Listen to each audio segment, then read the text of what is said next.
여호와는 나의 목자시니 내게 부족함이 없으리로다.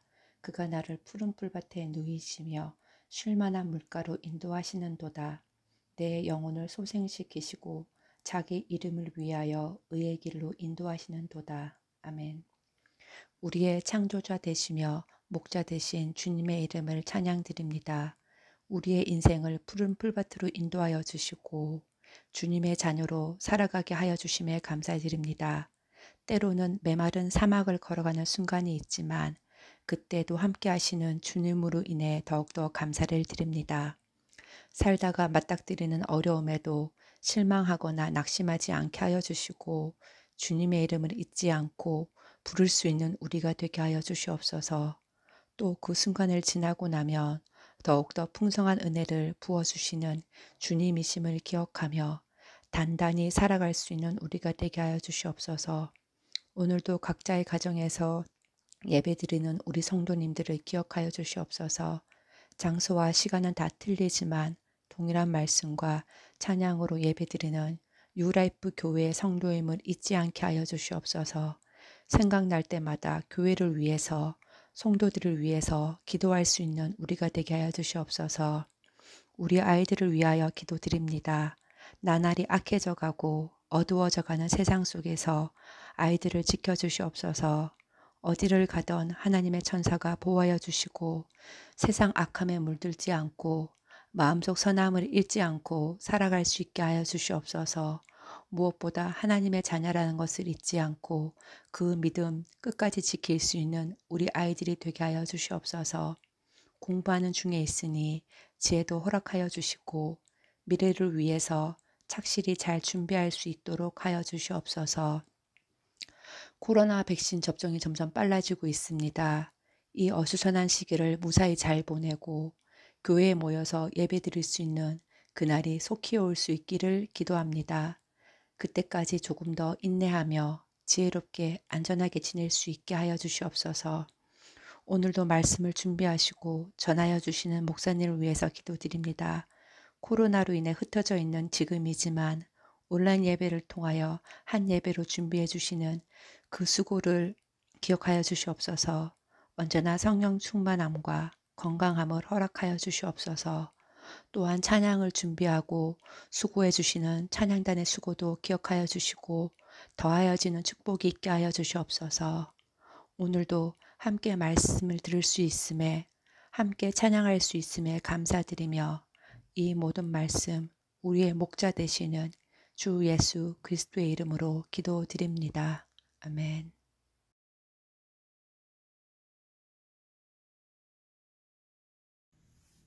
할렐루야, 반갑습니다. 광고 시간입니다.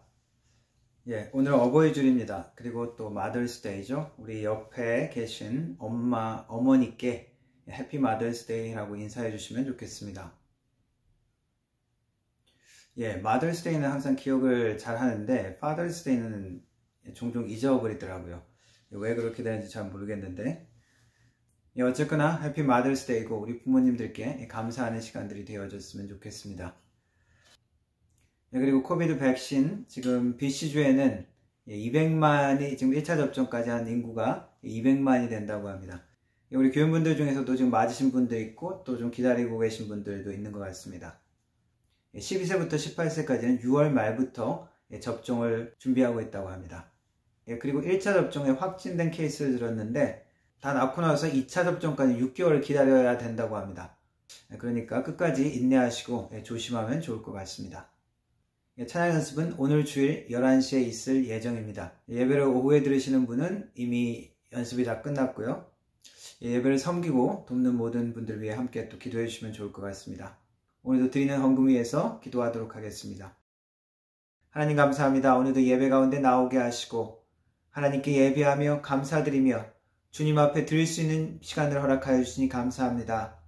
우리의 마음과 정성이 주님 앞에 온전히 드려지며 주님의 사랑과 은혜와 말씀을 만날 수 있는 시간 되게 하옵소서. 찬양 가운데 주님을 높이며 주님께 영광 돌리는 시간이 되게 하여 주옵소서. 드려지는 헌금 가운데 우리의 헌신과 마음도 주님 앞에 더욱더 가까이 갈 수 있도록 도와주시고 하나님 마음에 기뻐 받으시는 예물과 예배가 될 수 있도록 이 시간을 지켜 주옵소서. 예물이 사용되어질 때 하나님의 나라가 확장되게 하시고 주님께서 맡기신 사명을 잘 감당해내는 우리 교회 될 수 있도록, 우리 성도들 될 수 있도록 하나님 도와주옵소서. 예배를 주님께 의탁드립니다. 예수님의 이름으로 기도드렸습니다. 아멘. 오늘 말씀은 에베소서 6장 1절부터 3절까지 말씀입니다. 자녀들아, 주 안에서 너희 부모에게 순종하라. 이것이 옳으니라. 내 아버지와 어머니를 공경하라. 이것은 약속이 있는 첫 계명이니 이로써 내가 잘되고 땅에서 장수하리라. 아멘. 영어로 읽겠습니다. Children, obey your parents in the Lord, for this is right. Honor your father and mother, which is the first commandment with a promise, so that it may go well with you and that you may enjoy long life on the earth. 아멘. 한국말로 효도라는 단어를 영어로 번역하기는 조금 까다롭습니다. 왜냐하면 똑같은 용도로 사용하는 하나의 단어가 없기 때문입니다. 사과 그러면 애플 이렇게 바로 번역할 수 있는 것이 아니라 경우에 따라서 다른 표현과 단어들을 사용해야 합니다. 유교적인 덕목으로 이야기할 때 효도라고 이야기할 때는 filial duty, 그러니까 자녀로서의 의무, 아들로서의 의무 이런 식으로 그렇게 표현할 수 있습니다. 하지만 일반적으로 내가 효도한다라고 이야기했을 때 he really respects and loves his parents 이런 식으로 표현할 수 있다고 합니다. 혹은 효도해야지 하는 표현은 I want to be a good son or good daughter 이런 식으로 표현할 수 있다고 합니다. 한자의 효도처럼 부모님께만 향한 사랑과 존경을 표현한 한 가지 단어는 없다는 거죠. 동양에서는 특별히 유교라고 해서 이 효도에 대한 것을 종교적인 정신으로까지 발전시켰죠. 유교에서 나오는 효행이라는 책에는 효도가 모든 행함의 근본이 되어지고 그리고 부모님을 섬기지 못하면 짐승과도 같다라고 표현하고 있습니다. 유교는 중국에서 시작했지만 오히려 중국은 공산주의 가치와 체계 아래서 그 모든 정신들이 많이 와해되어지고 오히려 한국에서 이 유교 문화가 더 잘 보존되어 있다고 합니다. 한국에서는 우리 유교 문화와 그리고 토속 전통적인 그런 사상과 같이 합쳐지면서 죽은 조상이 귀신이 되어서 찾아오기도 하고 또 보호해준다는 믿음과 연결되어지기도 했습니다. 그래서 죽은 조상을 위해서 제사를 드리기까지 하죠. 당연히 성경적으로 볼 때 이것은 과도한 것이고 잘못된 것입니다. 기념하고 기억하고 회고하는 것은 옳은 것이지만 성경은 부모에 대한 존경과 사랑도 우리 토속신앙에 대한 믿음처럼 그러한 가치를 두면 우상숭배가 되는 것을 분명히 말하고 있습니다. 하나님은 가정을 중요하게 생각하십니다. 하나님께서 의도하신 하나님의 나라의 기본적인 모습이 가정을 통해서 나타나고 하나님의 돌보심과 사랑도 이 가정을 통해서 우리가 체험할 수 있습니다. 주님을 따르는 우리에게는 믿지 않는 자들의 가정보다 더 올바르고 더 진실이 된 하나님의 사랑이 나타나기를 원하십니다. 부모를 공경하라는 이 말씀은 하나님의 명령이요 우리의 의무입니다. 자녀에 대한 사랑은 대부분의 사람들이 따로 교육하지 않아도 자연스럽게 나타나는, 당연히 나타나는 우리의 본성에 속합니다. 동물들도 기본적으로 자기 새끼들을 보호하기 위해서 희생하고 애쓰는 것을 우리는 압니다. 건물을 무너졌는데 어미가 땅에 깔린 그 새끼를 구하기 위해서 흙을 막 파고 있었습니다. 다행히 사람들이 발견하고 같이 가서 땅을 파서 새끼를 구하는 것을 보았습니다. 동물들도 새끼를 보호하고 지키려고 합니다. 그리고 어떤 영상에는 새끼곰을 이렇게 사람이 쳐다보는데 쳐다보기만 했는데 그냥 어미곰이 막 사납게 막 달려와서 공격하려고 막 달려오더라고요. 이 모든 것들을 볼 때 태어날 때 생명 있는 모든 창조물에게 하나님께서 기본적으로 주신 내재되어 있는 본성이라고 할 수 있습니다. 그러나 부모, 어미, 아비에 대한 것은 많은 부분에서 다릅니다. 동물은 일단 자라나면 특별한 배려가 없습니다. 부모를 돌보는 동물이라고 알려진 것은 현재 없습니다. 때로는 경쟁자가 되고 때로는 죽이기도 하죠. 사람들은 어떻습니까? 본능과 연결되는 자녀에 대한 사랑과는 다릅니다. 그래서 자연스럽게 나오지 않는 경우도 많이 있다는 것입니다. 그런 면에서 구약에서 하나님께서 십계명을 주실 때 자녀 사랑은 명령하지 않았지만 부모에 대한 공경은 십계명에 명령하셨습니다.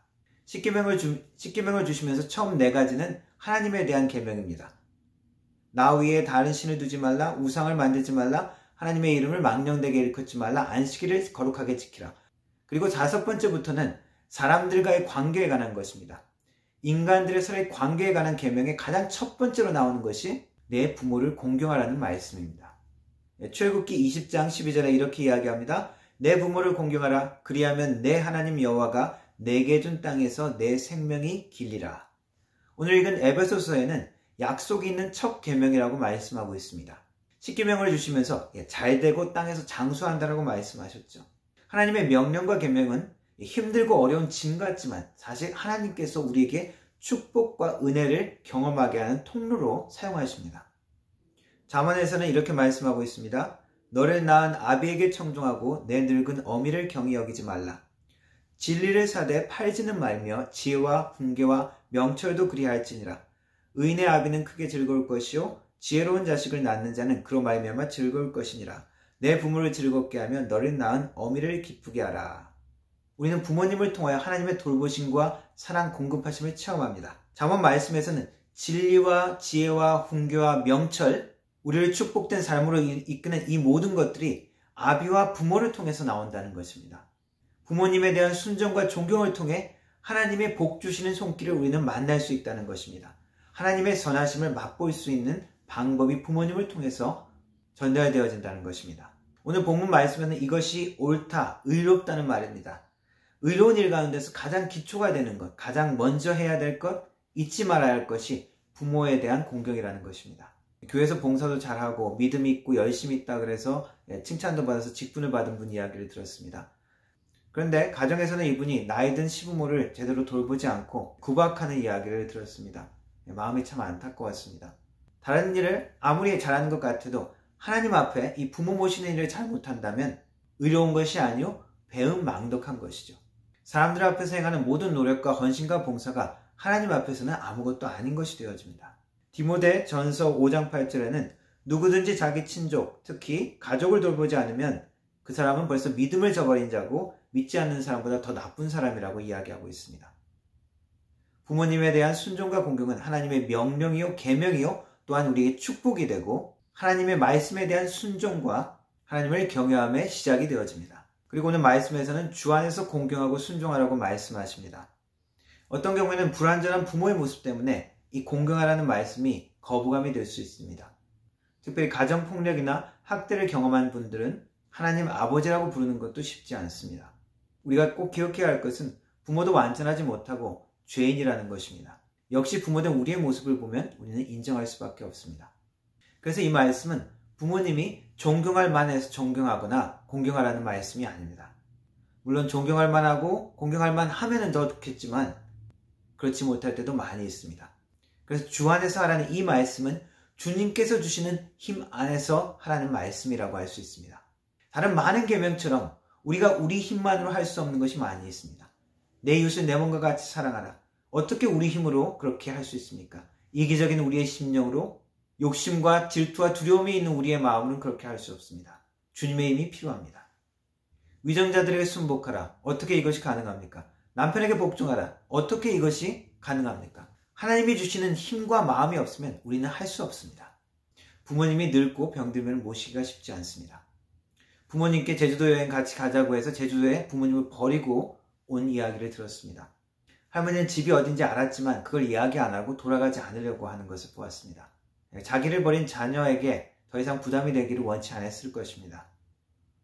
김병에 효자 없다는 말처럼 어떤 가정은 정말 어렵고 힘듭니다. 낙심되어 인간적인 힘으로 버티기 어려운 순간들이 많이 있을 것입니다. 그래서 주님께서 주시는 힘 안에서만 우리가 감당할 수 있습니다. 또 주 안에서 하라는 이 말씀은 주님이 우선순위가 되어야 한다는 것입니다. 옛날 어릴 적 교회에 대한 예화를 들은 것이 있습니다.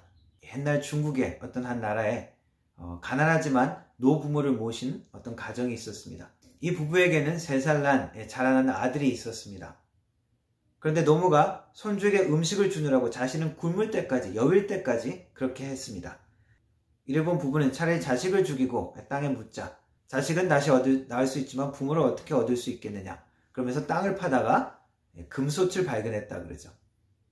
지금 들으면 엽기적인 이야기입니다. 요즘은 그 반대되는 일이 더 많을 것입니다. 자기 자녀는 귀하게 여기면서 부모님은 구박하고 경홀히 여기는 경우가 더 많을 것입니다. 그 대상이 물건이든지 어떤 사람이든지 하나님이 우리 삶의 주인이고 우선순위에서 벗어나는 순간 그것은 우상이 되어져 버립니다. 주 안에서 공경하라는 이 말씀은 우리의 사랑의 대상이 우리의 배우자든지 우리의 자녀든지 우리의 부모든지 하나님을 대신해서는 안 된다는 것입니다. 주님 밖에 있는 우리의 인간적인 사랑과 정성과 모든 것은 한쪽으로 치우칠 수밖에 없습니다. 한쪽으로 치우친 모든 것은 건전하고 건강한 인간관계를 만들 수 없습니다. 결국엔 파괴적이고 상처를 입힐 수밖에 없는 것입니다. 그래서 주 안에서 하라고 말씀하십니다. 부모님을 통하여 하나님의 사랑과 은혜와 돌봄을 체험하게 하신 하나님께 감사합시다. 또한 부모의 삶을 살게 하신 것을 감사를 드립시다. 그리고 주님 안에서 우리 부모님을 사랑하며 공경하며 주님이 주신 축복을 마음껏 누리는 하나님의 사람, 하나님의 가정 되기를 주님의 이름으로 축원합니다. 기도하겠습니다. 하나님 감사합니다. 부모님을 통하여 우리에게 생명을 허락하여 주시고 하나님의 돌보심과 사랑과 오래 참으심을 만나게 하여 주시니 감사합니다. 하나님, 부모님을 통하여 받은 그 은혜와 사랑을 기억하며 감사하며 다시 그 사랑을 부모님께 돌려드릴 수 있는 우리의 모습이 될 수 있도록, 우리의 심령이 될 수 있도록 도와주옵소서.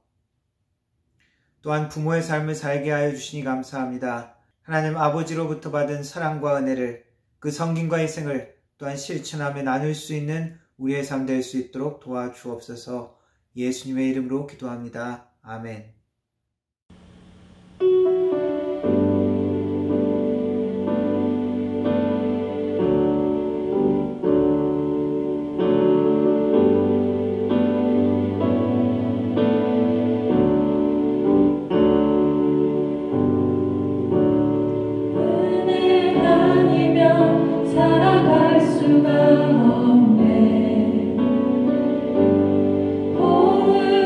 호흡마저도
축도함으로 예배 마치도록 하겠습니다.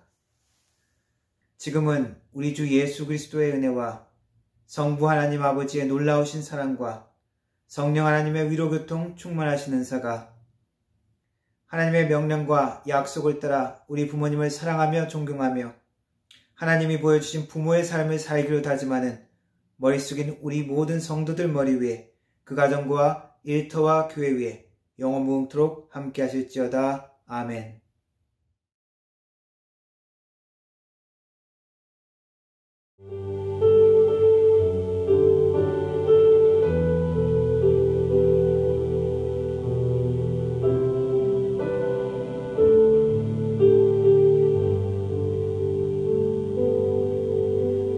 주인 삶을 모든 건 내려놓고 내 주